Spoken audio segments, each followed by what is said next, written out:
Hi everyone, welcome to this video. We're going to talk throughout this video about chapter 23, which is measuring a nation's income. This is a book of Gregory Mankiw, Principles of Economics. So it's interesting to wonder about different situations about our lives. So for example, when we finish a school program, you can think about university or college. The normal thing, we usually start to work. Then, if we are talking about expansion time, so when there is a prosperity in the economy nation, between quotation marks, we can think about it's kind of easy to get a job. However, if we are talking about crisis time, definitely it's more difficult to get a job as people with no seniority, with no experience in any field. So you can think about job related with expansion and crisis. Then definitely if we talk about the college student, we'd rather enter in job market during expansion time. Then during all days, even if we are not into economics, even if we are out of the field, when we turn on our TV, our YouTube, our social media, we know that we have a lot of data about the situation of economy. Then some particular statistics that we hear all the time, those are the GDP, which stands for Gross Domestic Product. We heard about inflation, deflation, retail sales, trade deficit. So remember, when we talk about GDP, we're going to go through the whole definition, but think about the total income of everyone in the economy. If we think about inflation and deflation, this is the rate at which average prices are rising, which means inflation, or falling, which is not so common, deflation. Then unemployment, which is the percentage of labor force that is out of work, so people that they are interested in working, however they cannot find a position. Retail sales, which is the total spending at stores. And then last but not least, that I mentioned, trade deficit, which is natural imbalance of trade between the USA, the country that we are talking now, and the rest of the world. And then all these statistics are macroeconomic. Then we are talking about the entire economy. Remember that in chapter 2 we saw about the division economics of micro and macroeconomics. And now we are talking about the second one. Let's think about the definition of this branch of economics as the study of how individual households and firms make decisions and how they interact with one another in markets. So now we're not talking more about an individual that make a choice, but we're talking about households and firms and countries that they are making transactions and they take decisions, obviously trying to get like better well-being at the end of the day. Then this is the study of economy as a whole, and the goal of macroeconomics is to explain the economic changes that affect many households, firms, and markets simultaneously. Then in macroeconomics, we have a lot of questions that we don't have the complete truth, but at least we try to find some ideas or some arguments to get sort of the answer for these kind of questions. So for example, why is average income high in, for example, USA, and in some countries, well, it is low in others? So then, for example, African countries. Or maybe we can think about why do prices sometimes rise rapidly while at other times they are more stable. For example, Venezuela, this time of the video, naturally is the country with higher inflation, which is called hyperinflation, and maybe why other they stay more stable. For example, even the United States or Japan, that they have even the kind of deflation, for example. Or why do production and employment expand in some years and contract in others? Or what, if anything, can be government do to promote rapid growth in incomes, low inflation, and stable employment? Then all these questions are related with economics in terms of entire economy, which is macroeconomics. So this is how macroeconomics work in order to try to grasp and to understand these questions and to get the better way to explain it. Then we cannot think that microeconomics is another thing or is another side of the coin. We need to think that both parts of economics, they are really linked, because the analysis of both are in some way analogous, and tools that we have already implemented before, they're going to be useful now to understand as well macroeconomics. This one, in this chapter, because we're talking about measure of income, we're going to center into GDP, which at the end of the day, even all of the detractors of this measurement, this is considered as one of the best welfare index. Then we're going to go to the economist income and expenditure. So income as a person can be this point can be thought at indicator of individual economic performance. Naturally, if you have an uncle that this person doesn't have any income, maybe you think that the economic health is not like really okay, right?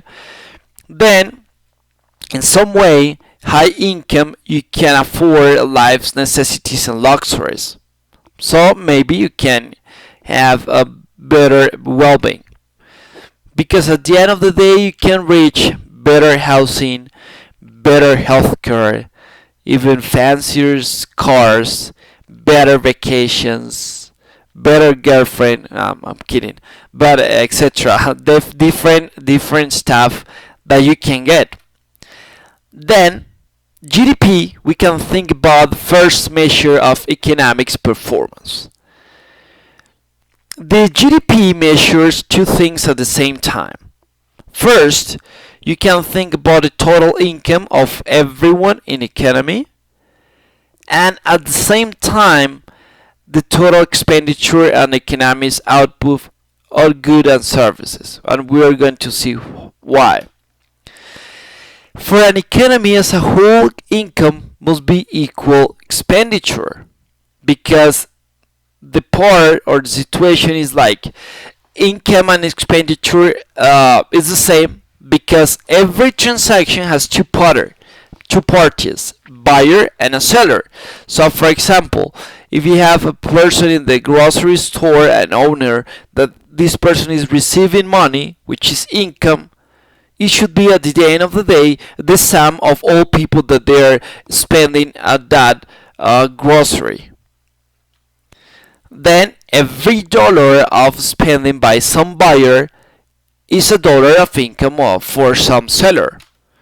For example, my case, Diego pays to James, pronounced in Spanish, the famous soccer player, $100 to mow his lawn. So then James is a seller, of a service, and Diego is a buyer. So you can think how income and expenditure is exactly the same. Naturally, James earns $100 and Diego spends 100 as well. So then, transaction contributes equally to the economy's income to its expenditure. So, GDP as income or total expenditure, you can see that in different ways it rises by 100. Then, all goods and services are bought by households and they spend all income. Again, that's not real. Households, they keep money, they put away money, so they save. However, in this situation, we're going to think about like that. Why? Because remember, in economics, we make a lot of assumptions, but beyond that, we make that assumptions to make things easier, but at the same time, try to explain the important thing that we want to explain. So here is that flow of economy. So then, we have here two sides. We have firms and we have households. So when households buy goods and services from firms, expenditures flow through the markets of goods and services. So here you get spending, which is the GDP, and these go to the markets for goods and services, and it becomes revenue for firms. So this is the blue one. Instead of that spending, naturally, households, they receive goods and services that they buy. And then the firms, naturally, due to this revenue, these firms, they have to provide goods and services to the households. Then the firms, they use the money to pay workers' wages, landowners' rent, firm owners' profits. So this is when we talk about factors of production. So then the firms need to pay wages, rent, and profit, which is exactly equal to GDP. And then this should be income to the household throughout the wages, throughout the rent, and throughout the profits, because they are the owners at the end of the day of those firms. And these go through the markets for factors of production. Households, they receive that not because of yes, but they receive that because they provide to the firms labor, land, and capital. And these go through factors of production. Factors of production, they are kind of the inputs, and the outputs should be the good or the service. Then money flows from households to firms and then back to households. And GDP measures this flow of money. So then you can see how different ways can be computed, because you can have here spending and revenue, and then payments of wages, rent, and profits, and then income of households. Then it can be computed by adding up the total or adding total income. So expenditure or income. Then obviously economy is not as easy as this, because households that don't spend all their income, some to taxes and some to savings. And households don't buy all goods and services produced in the economy, because some goods and services, they are bought by public side, which is governments. And firms buy some inputs to make new goods, right? And every time, at the end of the day, we have a seller and a buyer. Then the measurement of GDP. GDP is the market value. And this is the definition that you need to stick to your mind. So GDP is the market value of all final goods and services produced within a country in a given period of time. Then these market prices measure the amount people are willing to pay. So we are talking about market value, right? So for example, if a price of a banana is the double of a pineapple, the banana contributes twice as much as GDP as does a pineapple, which okay, but yeah, with pineapple. So this is the idea of the market value. So the value of that good, if the value of that good is higher, naturally it contributes higher to the GDP. Then we go market value for all, which is the second part of the definition. All items produced in the economy and sold legally in markets. So all kind of products and services. Then, for example, rental housing is calculated even if you are not paying a rent, even if you are an owner. Okay, this is like really important assumption that maybe is not logical, but in the rental housing in the GDP is like even if you're not paying it yet rent, you are the owner, so you need to, it is computed as the price that you need to pay for that house. It's important to know that GDP cannot get all the real market. Why? Because some products are excluded. Because all the goods that they are produced and sold illicitly, so as illegal drugs, for example. And then other items like, for example, produced and consumed at home. Maybe you have some vegetables that you take from your garden. It's not taken to the GDP, for example. And then other important case, like maybe paradoxical, and it's really specific, but you can think about something else. It's like, for example, someone that clean your house and you pay, and if it's like tax recorded and you have a receipt, and if it's legal, this should be computed at the GDP. Imagine that now you're married, then you're not paying anymore. So in this case, marriage reduces GDP in this particular case. Obviously, it's like so really a specific case. Or for example, some informal transactions that you just provide to the person some money and you don't register. Naturally, it doesn't go to GDP. Then we go to final. So we already make this explanation for market value for all, then final goods. So when a company of cards uses paper provided by another company, this paper is considered as intermediate good. So then the card is the final good. So the value of intermediate goods is included in the final goods. Otherwise, we are making sort of double counting. So just the case that intermediary could be counted in the case or in the value or in GDP is when it is part of stock of a company.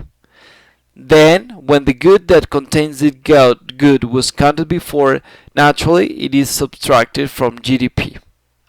Okay? So then, now goods and services, because we already have this one, market value for all final goods, and then we have goods and services. So we have goods as tangible goods, for example, food, clothing, cars, and anything you can think about material. And we have intangible services as haircuts, house cleaning, doctor visits. So for example, you play a video game, so you buy it, then this is a good, and naturally it is included in the GDP. Then if you go to the stadium and you are paying for a service, this is included to the GDP. Then now we go to produced, which it means that it does not include transactions of goods produced in the past, in previous years, right? For example, new car is included, however, second-hand car is not. Then we move to within a country. So for example, when a Colombian citizen works temporarily in the US, her or his production is part of US GDP because this person is working in the US. Then, when a Colombian owns a factory in Brazil, the production is not part of US GDP. Or sorry, is not part of Colombian GDP. It is part of Brazilian one. Then it takes into account the production geographically, regardless the nationality of the producer. Then the measurement of GDP in a given period of time, which is the last part of the definition. So this is the value of production in a specific interval of time.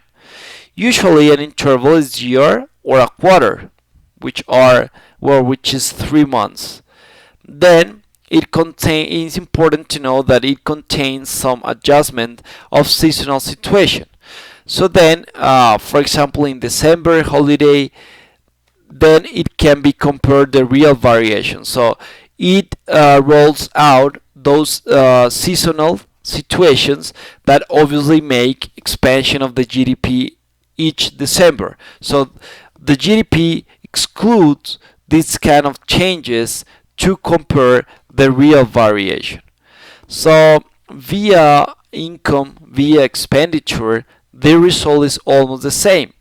However, because of the huge economy, computing those numbers is really hard, and then should be some difference. So for this reason is what we talk or we say statistical discrepancy.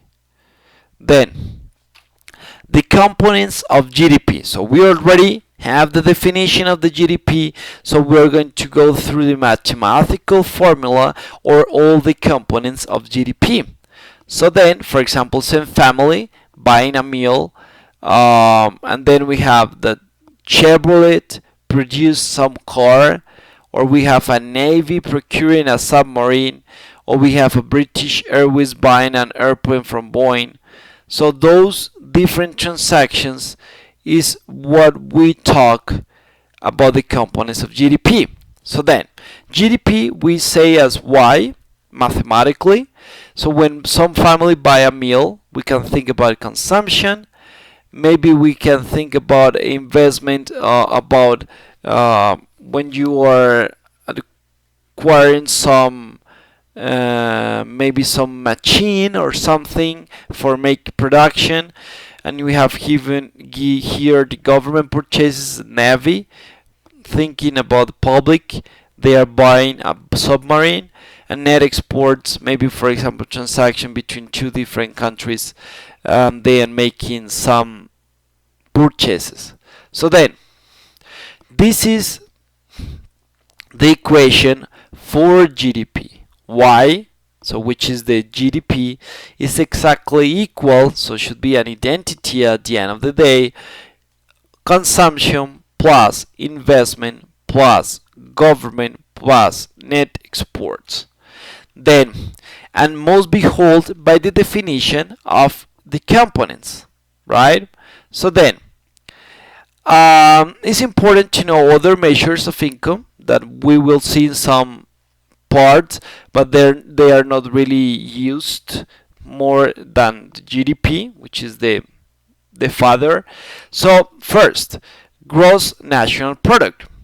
The gross national product is the total income earned by a nation's permanent resident, called nationals. It includes income that our citizens earned abroad and excludes income that foreigners earn here. So for example, my case, Diego, I work in Mexico.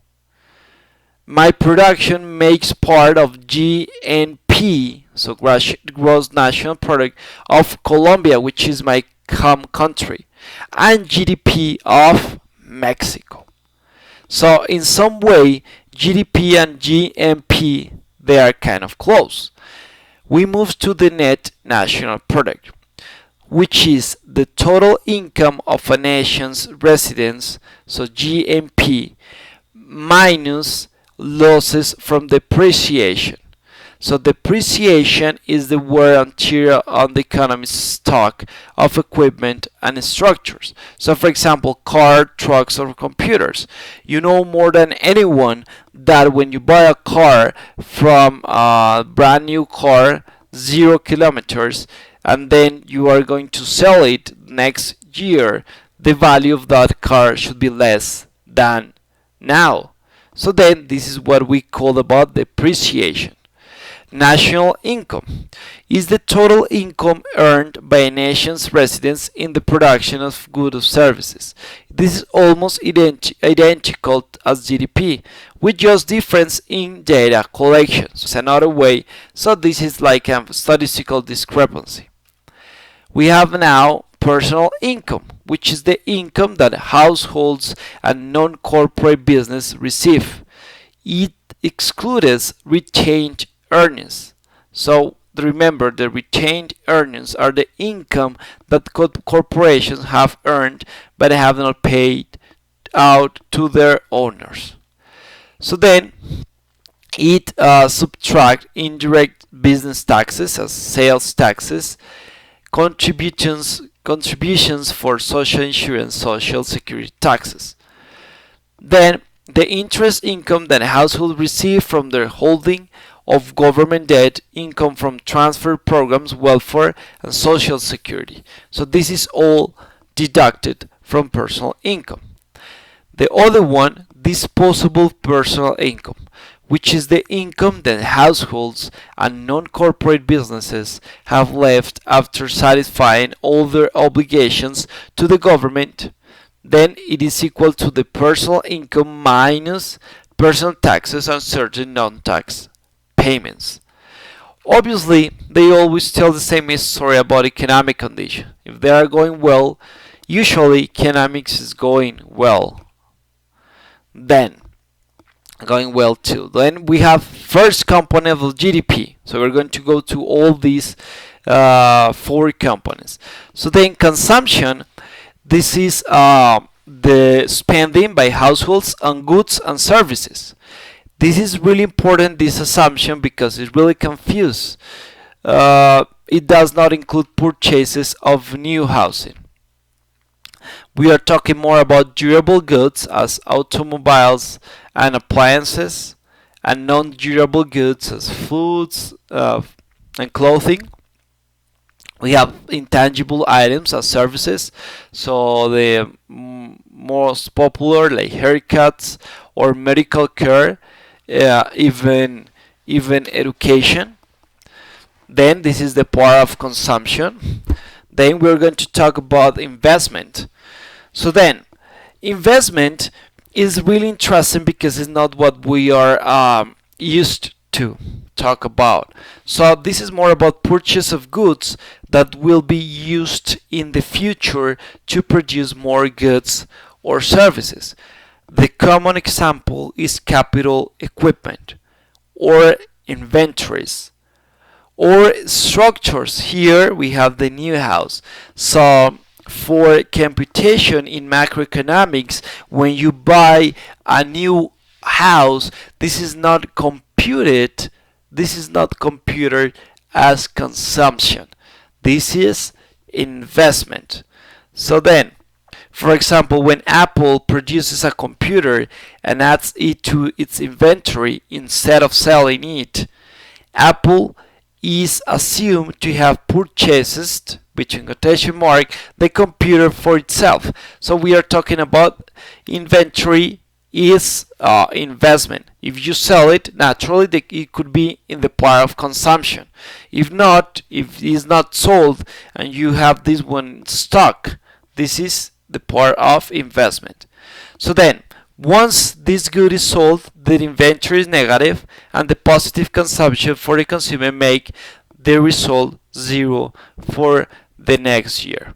Then obviously when we think about investment, maybe we more associate as financial investments, stocks, bonds, mutual funds, etc. But now we are talking, remember, about capital equipment, inventories, new structures, new housing. So then, this one we have equipment, structures, and inventories. Then the government. So for example, in the case of US, we have local, state, and federal governments. All these payments, they are part of the government purchases, as for example, salaries of government workers. They go to government purchases, or just government. Here we have expenditures on public works, even the salary of the army of general or a school teacher for public schools. Or here is important that we have social security benefit to elderly, because or maybe we can think about unemployment insurance, because this is not like salary, for example, for households. This is more about transfer payment. There is nothing as good or service as exchange. So then the transfer payments are considered as negative taxes or subsidies in some way. So it subtracts the GDP. Then we go to net exports. So net exports is like foreign purchase of domestically produced goods. Those are exports. And then we need to subtract, naturally, domestic purchases of foreign goods, which is what we call imports. So for example, from the US, you buy Colombian roses for $100. So naturally, it increases the consumption of $100. And then it reduces net exports due to this is an import good. And it does not affect the GDP, right? So make not increase. Then we have here, for example, now we have numbers to understand. Now that we have an idea of the GDP, maybe we can understand much better those numbers. So this is a table for 2012 database. So we have here total in billions of dollars per person in dollars, what we call per capita, and then percent of total. So the gross domestic product of Y is the 100%, right? So then for US for 2012, this is around 15,676 billion of dollars. It's really hard to think about this number, but when we move per person in dollars, this is almost $50,000, which you can divide by 12.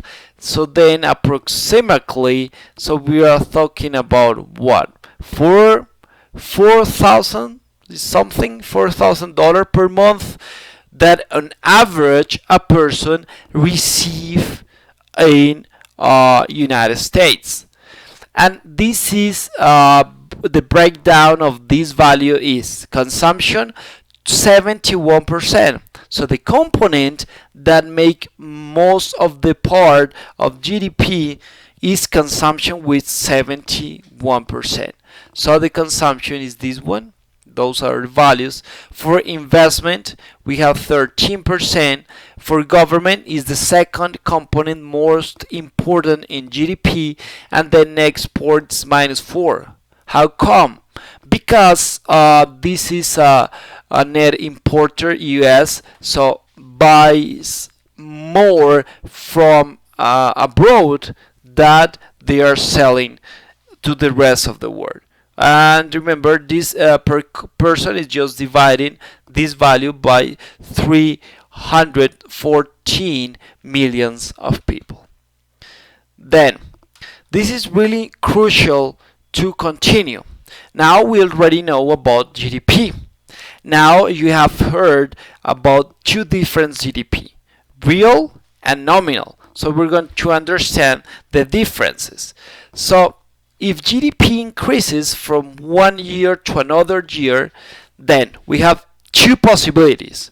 First, the economy is producing larger output of goods and services, or goods and services are being sold at higher prices. Then usually it's easier to present changes that are not affected by prices, because this could be better, more understandable, definitely.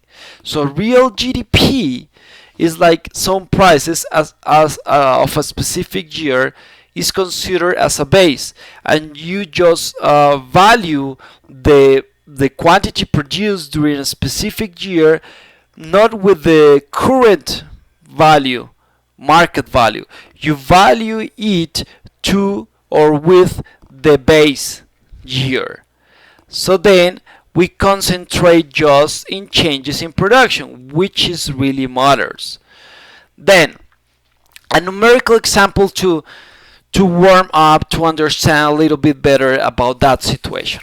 So here we have the simplest economy that we can think of.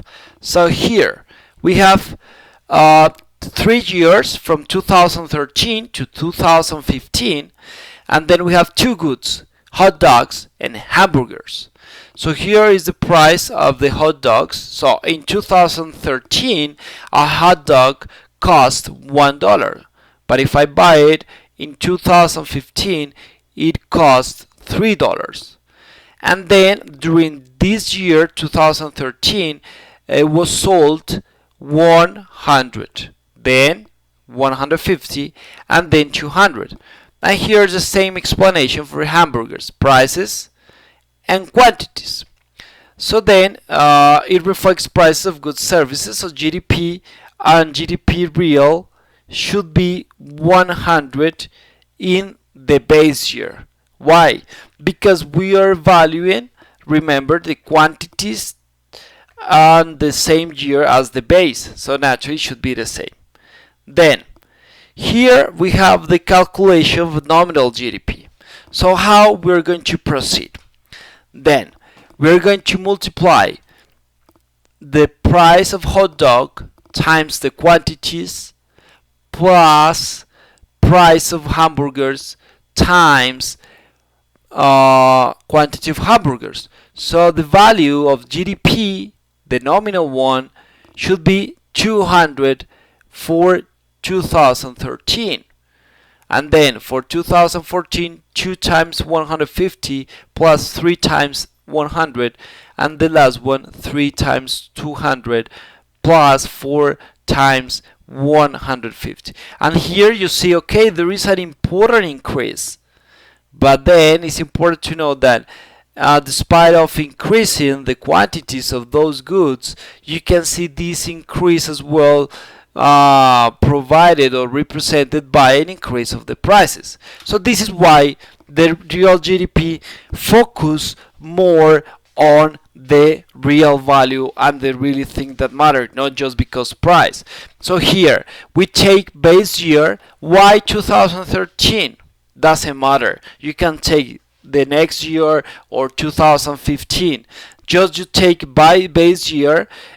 In economics for countries, it is usually a year with important or outstanding performance, and this is not more than 10 years than before. So 10 years ago, this is like no more than that, where you can establish a base year and it changes throughout time.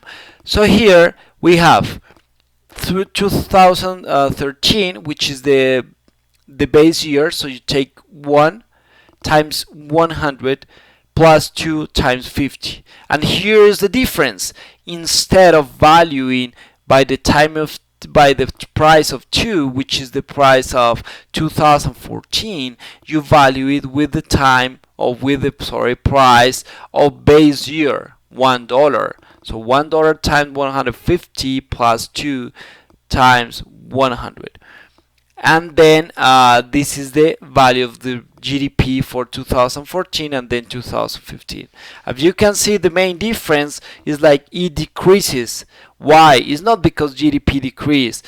is because we are already rolling out the increase of prices and we are just entering in the change of quantities. And then we go to this one that maybe we have not heard before, which is the GDP deflator. The GDP deflator, as we are going to see more next slides, that this is a way to understand the increase of prices. How is calculated? It should be calculated. This one, the nominal GDP over real GDP times 100. So this is 100 naturally because the base year is exactly the same, the nominal, as the real one. And then this one, it should be 171, and then this 240. We're going to see this a little bit more. So this is the deflator. So the deflator is nominal GDP over real GDP times 100.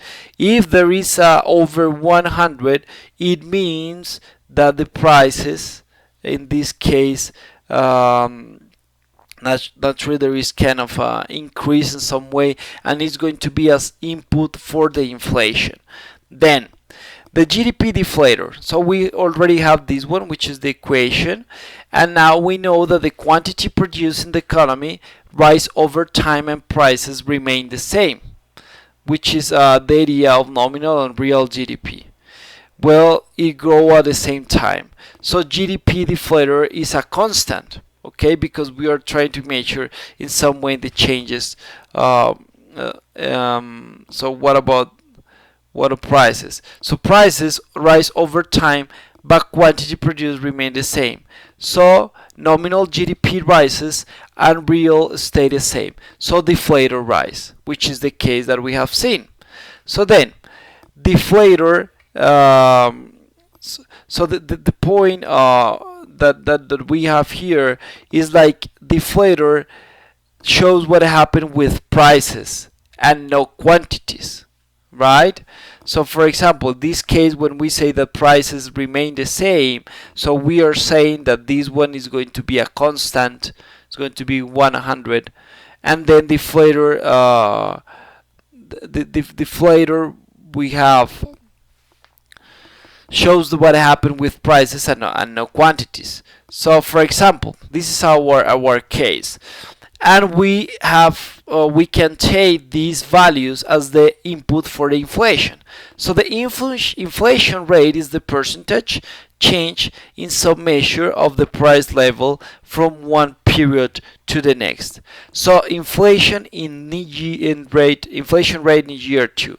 So it should be the GDP in year 2 minus GDP deflator in year 1 over GDP deflator in year 1, which is just a variation, which is the same as final value minus initial value over initial value. And then we have the inflation rate for 2014 for that economy of hot dogs and hamburgers should be 171 minus 100 over 100. So then should be 71% of increase of prices for that economy. And if we want to calculate for 2015, should be 240 minus 171 over the same number times 140%. Then, how the real life? So real GDP over recent history. So here we have in the y-axis billions of $2050. So actually you can definitely think this one 2005 as the base year, and this is the year of the increase. Okay, on here we have from 1965 to 2015. So here we have how there is an increasing trend. So naturally it has grown over time, and then we can think after calculating it's like an average of 3% of increase during all this time. So then you can think that new generations, they are better, at least in economic prosperity, And recessions, they are considered when the GDP decreases during 2 consecutive quarters. Remember, quarter, 3 months. Those are represented by the red bars. So you can see during these years where the economy has presented some contractions of the real GDP.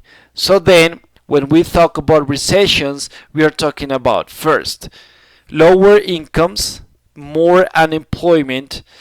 Definitely, the companies, they represent less profits, and at the end of the day, more bankruptcies.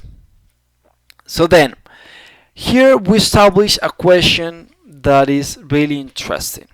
So, is GDP a good measure of economic well-being? Well, actually, on average, if you think about, or you talk with a friend, people on average prefer more income and more expenditure. Even if they catalog as themselves that they don't like money. Maybe even people that they say, I really want to travel around the world, and money is not a fact to me. Even if they are like in a really shoestring budget, they need to spend money to survive in some way. So then, definitely, this is a fact. Actually, when he was a senator, Robert Kennedy actually claims about the importance of GDP because he considered that GDP doesn't measure, for example, health of our children, education, happiness for population itself. However, there is an important correlation with GDP on other factors of health, education, or even joy. It's interesting that maybe leisure is not taken into account because obviously, for example, from my side, if I just have like spare time, just I don't know, during the afternoon on Sundays, and I work from all the other days and even Sunday morning, definitely I will get more income. But I will be better. Maybe it's not really easy, right? Maybe you prefer to have less money but to have more time and enjoy life, right? So then, for example, actually GDP doesn't measure, for example, volunteer work. For example, you have a chef at home and prepare delicious dinner, or even childcare is not taken into account into GDP. And other important part, quality of environment. So definitely if we start to produce to the maximum capacity all the plants in our countries, definitely pollution should be even worse. Think about the cases now in China, India, all cases that the GDP is growing more and more and more, but the environment is not better. It's getting worse and worse, that even you cannot go out, and you have even the sun in like huge screens to don't be like depressed. So is that okay? You're getting a GDP higher, and what is the price that you're paying for that? Then other important fact, the inequality, because if you have, unfortunately, for example, in Latin America, people extremely rich that they contribute to GDP, and you have another people that they are, for example, migrants, and they don't have income, they don't have any quality of life, for example. So maybe GDP is not for itself the best index. So here is like when we talk about underground economy. So underground economy is like transactions, like kind of parentheses, this slide, a transaction between people that is not included on any bill.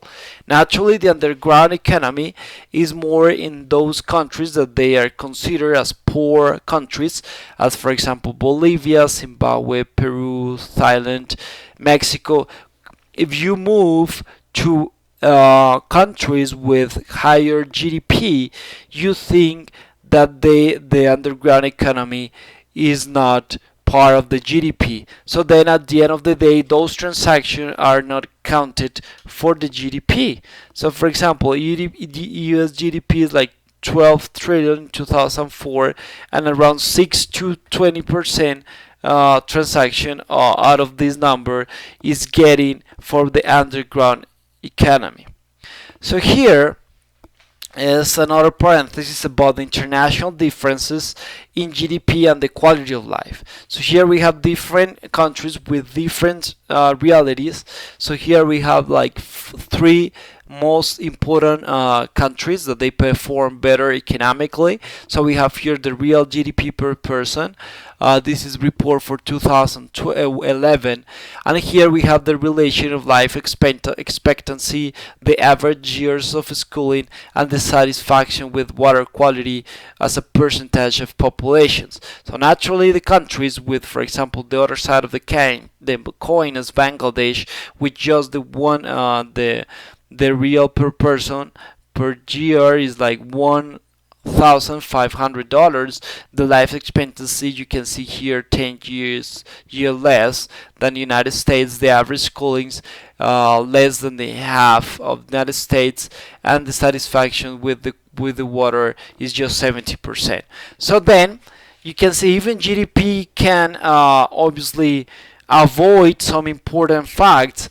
Naturally, GDP is like really important, correlated with like higher life expectancy, people more educated, and satisfaction with this kind of facilities as water.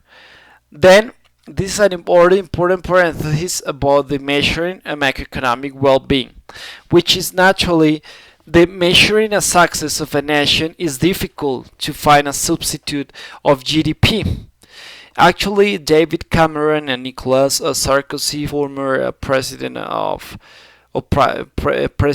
France, they try to find some way to get maybe different factors into consideration, and maybe some studies they have found that people in richer countries they are not happier, but actually other studies reported that higher GDP goes with increase of well-being.